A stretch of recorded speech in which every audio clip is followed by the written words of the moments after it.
Is Olivia Colman still a safe bet after being snubbed at the BAFTAs? Stay tuned to find out. Hey, autocorrect. I told you not to do that. That's right. Talk, shop, pop, movies. Ahoy there, this is Derek, the Convicted Cinephile, and if you are a convicted cinephile yourself, please like, share, and subscribe down below.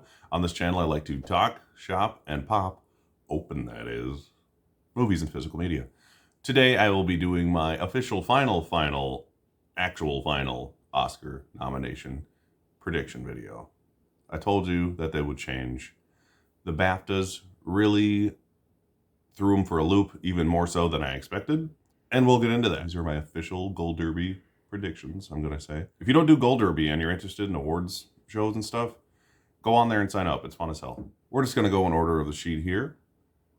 For Best Picture, the 10 nominees I have now and forever. I doubt I'll be changing it again.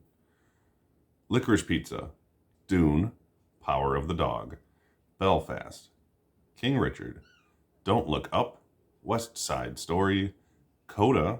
I just finally watched Coda yesterday, and it's adorable. Tick, Tick, Boom. I'm keeping it in there. It made PGA. Everyone likes it. It's kind of like a quasi-hope prediction at this point. But Andrew Garfield deserves to win, in my opinion, and it deserves to get in for Best Picture, among other things that I probably won't get in for. So if it can only get in for Actor and Picture, I'd be elated. And the number 10 slot, the tricky slot, the PGA went for being the Ricardos. I'm going to be a little different, which a lot of people are doing this movie, and pick Drive My Car, which is the foreign film frontrunner, as you'll see as I go on. It's also in my screenplay and director nomination predictions. But if people like it that much to nominate it in other categories, a few hundred people might put it down as their favorite movie, and that'll be enough to get it its automatic Best Picture slot. Because that's all it takes when it comes to the Best Picture nominations. Passion gets you in. General likability gets the win. Director, onto the slightly less crazy ones. Jane Campion, she's going to win. She's my number one. She's been winning every Best Director prize in the face of the earth for this movie, and she deserves it. I thought it was outstanding. Even people who don't like the movie that much recognize how amazingly well directed it is. Kenneth Branagh, I kept in. He was snubbed at BAFTA, which was kind of weird. He's at risk of being snubbed, I think. But I opted to bump Spielberg over him just because I think Belfast has a better chance of winning above-the-line awards. They could both miss. That would be fine. I like it when it's weird. Paul Thomas Anderson is in there. He's the only person, besides Jane Campion, out of the DGA 5 to hit BAFTA, which makes him way stronger than expected. He's in. Denis Villeneuve, I think, is still going to get in, even though he was also snubbed at BAFTA, which is always kind of weird. The movie with the most nominations at BAFTA, 11, was Dune, but it somehow missed Best Director. So you can make the movie directed itself joke all you want, but it's kind of weird. And number 5, I put the director of Drive My Car. Like I said, Ryusuke Hamaguchi. I need to see this movie. It's 3 hours long. I don't know where I could watch it easily. Maybe I'll just end up buying it when it comes out, but I do need to watch this movie at some point. It sounds interesting, and everyone seems to love it. Best Actress, we have Lady Gaga, who's officially the only actress to make it in every awards body for a nomination. Surprisingly so. Olivia Colman did not make it at BAFTA, despite being British, and her supporting actress co-star got nominated. It's kind of weird. She was not nominated last year for The Father either, but got in at the Oscars. I don't think she's like the dark horse to win anymore. I thought maybe she could be if she made it in everywhere, and actress is so goofy that anyone could win, which is still true, honestly. Nicole Kidman also missed at BAFTA, but she won the Globe. She's in at SAG. I think she's in at the Oscars, whether or not she's going to win. Alana Haim was the other actress that made BAFTA, but missed at SAG for Licorice Pizza. I think she was one of the top 2 vote getters when it came to the BAFTA nominations because they really liked Licorice Pizza. So I think she's safe at the Oscars. And number 5, I kept Jessica Chastain in over Kristen Stewart because Kristen Stewart and Spencer as a whole are just not getting anything. She could still make it. That would be cool. I wouldn't be mad. But Jessica Chastain does deserve to get nominated. I really liked her performance. The movie was entertaining enough, if not a masterpiece. But, you know, how many of those come out every year? Like 2. Best Actor. Will Smith remains number 1. He got in at BAFTA semi-surprisingly. And he's just like, who doesn't like Will Smith? He seems like the easy front runner to win, even though I disagree with that personally. Benedict Cumberbatch is safe for the nomination. He's made it in everywhere. He's won pretty much all the critics' awards. He could win, and I'd be extremely happy. Andrew Garfield somehow missed at BAFTA. BAFTA did not watch Tick, Tick, Boom, or just does not care about that movie. But he's outstanding in that movie. I hope he wins SAG. I hope he wins everything. He was my favorite performance of the year. The movie is one of my favorites of the year. Easily. So I hope it gets in. He needs to at least get nominated. It's a joke if he does not. Denzel Washington, I still have him at number 4, despite missing at BAFTA. I watched this last night. It's a very visually, it's incredible just to look at. But he's good in the movie. My personal thing with Denzel Washington is anytime I see him in a movie, I just always see Denzel Washington. I don't see his character he's playing ever, for some reason, with the exception of when he played Malcolm X, which is when he should have won his Best Actor Oscar. He's always great, but he's always Denzel. That's just what I see. I don't know why. It's just me. I don't know. He's never been nominated at BAFTA, ever. Not either for the 2 times where he won his Oscars, not for when he should have for Malcolm X. Neither. It's ridiculous. And the 5th slot, the elusive 5th slot, which could have gone to anyone at this point, I'm putting Leonardo DiCaprio in. Because it's Leo. Who doesn't like Leo? Usually they snub him for everything. Now they're like, throw him in. He got in at BAFTA, which makes me think, since Don't Look Up also got in for Best Picture at BAFTA, it was very liked by BAFTA, more so than we would have initially thought. He is the best part of that movie. I would agree. There's other more interesting choices they could make. Supporting actress, I have Kirsten Dunst, who also missed BAFTA somehow for Power of the Dog. I don't think she's going to win, but she's making it everywhere. Aunjanue Ellis, who did make it in a BAFTA, but missed at SAG, who was outstanding, and I will say again, is better than Will Smith in King Richard. Katrina Balfe, who did make it in a BAFTA. Ariana DeBose, who did make it in a BAFTA, despite West Side Story performing not so great in general. And Ruth Negga, who also made it in at BAFTA. 4 out of the 5 of those were the BAFTA nominees. Kirsten Dunst is the only one that wasn't, and she seems like she's guaranteed a nomination. But there's still like 10 more people that could easily pop in there, and it wouldn't be surprising. Best Supporting Actor, Cody Smith-McPhee. I think he's in for the win. I would love that. I liked him in that movie a lot. I like that movie a lot. Kieran Hines for Belfast. I think he is the Belfast boy who's going to make it. He's like one of those guys who's like, oh, he's that guy from that movie for his whole career. Kind of like Richard Jenkins and J.K. Simmons used to be. And then like they finally got in at the Oscars, and now everyone knows who they are. It's awesome. I love when a character actor pops in out of nowhere and gets nominated at the Oscars that I've liked forever. Troy Couture for Coda. He's awesome in Coda. Like I said, I watched Coda last night. He is one of the standouts, I would say. The lead actress, Emilia Jones.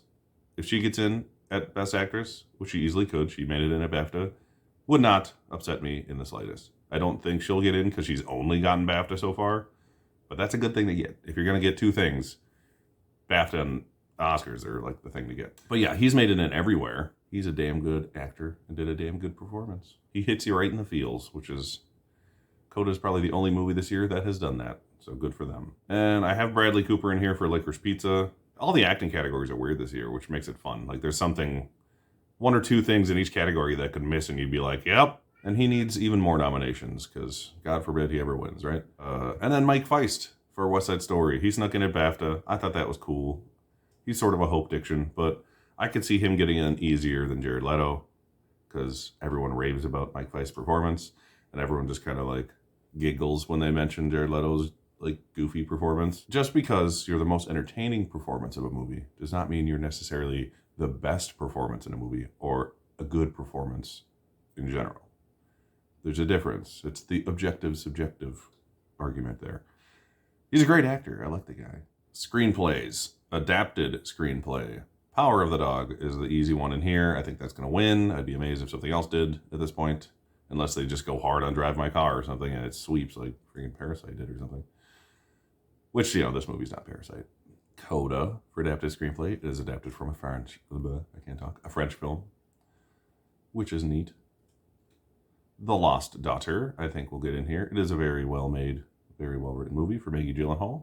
Dune, I have getting in here, mainly because it got in at WGA, which is not as hard because there's so many things ineligible, but it made it in at BAFTA as well. So I think that makes it strong enough to get in. It's a hard novel to adapt, so why not? And then number 5, Drive My Car, like I said.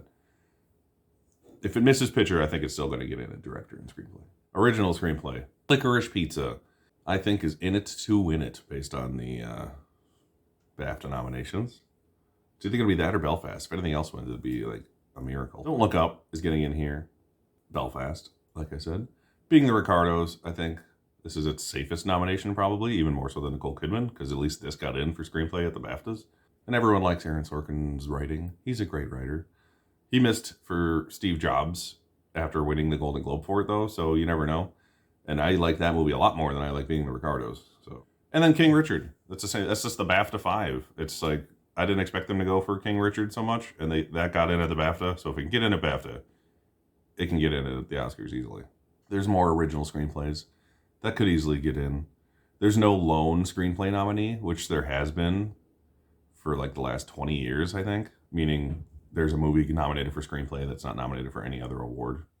Best cinematography. Dune, obviously. Tragedy of Macbeth, obviously, especially if you watch it. That movie is ridiculously good looking. Power of the Dog, gorgeous. Nightmare Alley, gorgeous. And Belfast, black and white.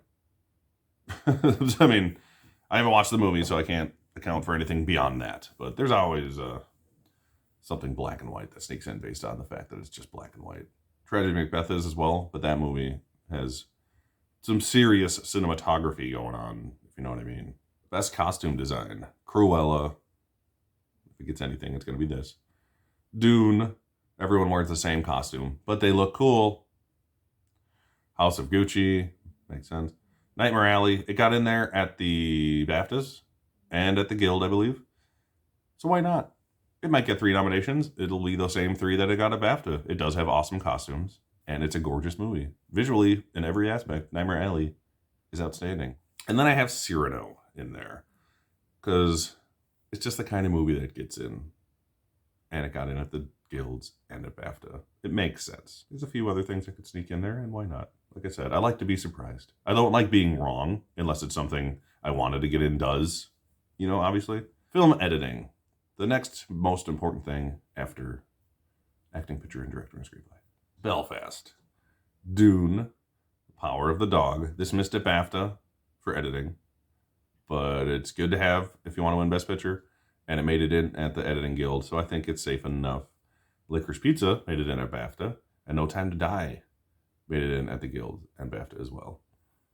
So I think that's like the cool action movie that gets in based on the fact that's the most editing movie that gets in. Licorice Pizza, I will say, is the only movie at BAFTA to get nominated for picture, director, acting in any category, screenplay, and editing. It's the only movie to get the top 5 categories. Everything else missed somewhere. So that shows it's a lot stronger than we think. Even if it only gets those 5 nominations, it's the best 5 nominations you could have. Best makeup and hairstyling. Dune. Cruella. Again, he's going to get somewhere else. House of Gucci. Makes sense. Eyes of Tammy Faye. This got in at the BAFTA for that. And Coming to America.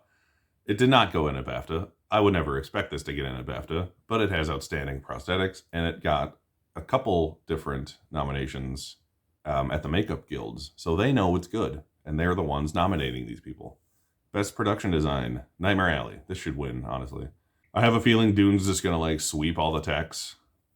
But if it misses one, it should be this, and Nightmare Alley should win it. Dune, obviously, like I said. The French Dispatch. The Tragedy of Macbeth should get in here. It's very minimalist, but it's extremely effective. And West Side Story. Best score. Dune, which I think is going to win. It's awesome. Awesome score. Hans Zimmer hasn't won an Oscar since The Lion King. Why the hell not? Power of the Dog. Johnny Greenwood. If that won, I'd be happy. A lot of people would be kind of disappointed he doesn't win for a Paul Thomas Anderson movie, but at least he wins, right? French Dispatch seems like a safe bet. They always nominate the Alexandre Desplat scores, and specifically for the Wes Anderson movies. Don't Look Up has a surprisingly good score, and the composer is really, really good, and he needs to get some recognition, and this might finally be the time he gets a little bit more. And then Encanto, I think, might sneak in here for score, because the Disney musical with all the awesome songs often does. Best song. No Time to Die. Hi, there's my cat. Encanto, Dos Oruguitas. Had they released the movie earlier and knew that the We Don't Talk About Bruno song was going to be like the most popular song they've ever released since Aladdin, they probably would have uh, entered that song to get nominated. But maybe based on the popularity of the soundtrack in itself, Lin-Manuel Miranda will win an Oscar for his music in that movie. Just Look Up from Don't Look Up is a very funny song. I like when funny songs get nominated. Belfast, Downton Joy. It's just one of those things. It's like, yeah, it's the best picture frontrunner, you could argue. So why not get in, right? And then Be Alive from King Richard is Beyonce. They've snubbed Beyonce in the past for Lion King. Outside of No Time to Die and Dos Oruguitas, and probably Just Look Up, the bottom 2 to 3 slots could be damn near anything, honestly. So I'm just kind of going with what seems to make the most sense. The most best picture-y ones. Best sound. Dune, No Time to Die. Spider-Man, West Side Story, and Power of the Dog. Best visual effects. Dune, obviously. I went Godzilla vs. Kong because I narrowed it down between BAFTA's nomination and the Visual Effects Society nominations and like combined them to see who had the most between them. And that's how I picked these 5. And that worked out for that movie somehow or another. Spider-Man No Way Home got in at the VES in a couple different categories. And I think it'll be the Marvel movie to get in because it's so popular. And none of them had like ridiculously good visual effects in my opinion. So why not just give it to that one? And then No Time to Die made it in at VES and at BAFTA. Same thing with Matrix Resurrections. I would like to see Free Guy get nominated. So if anything misses out, literally, to Free Guy, I would be happy. I thought that was the most interesting visual effects I've seen in a year. Animated feature, cannot imagine it being anything other than these 5. Mitchells vs. the Machines, Flea, Encanto, Raya and the Last Dragon, and Luca, and Encanto's gonna win. Documentary, Flea, Summer of Soul, which I still need to watch, The Rescue, Ascension, and Procession. Summer of Soul, I will say, got nominated also at the BAFTAs, which is amazing. I'm sorry, got nominated at the BAFTAs, but also for editing at the BAFTAs, which is awesome. They need to nominate more documentaries at the Oscars. So if that gets in for editing at the Oscars, that would be, so cool. International film, Drive My Car, it's in it to win it. The Hero, missed at BAFTA, but it's gotten everywhere else, and they like that director. At the Oscars, Worst Person in the World has gotten it everywhere, and everyone seems to like it. That's another one that's like a dark horse for an actress nomination. Flea, I hope it gets all 3 of its nominations. That would be cool. And The Hand of God, it's gotten it everywhere. But that category, along with documentary, is always weird. Something weird always gets in somewhere. I'm just going to skip the shorts because I'm already talking too much. So that is my actual final predictions. Hopefully I can edit this video down to a length where my phone with crappy memory can actually upload it to YouTube. I am Derek, the Convicted Cinephile. Please like, share, and subscribe down below. Follow me on Instagram and TikTok. Thank you for watching, and I'll see you next time. Talk, shop, pop, movies.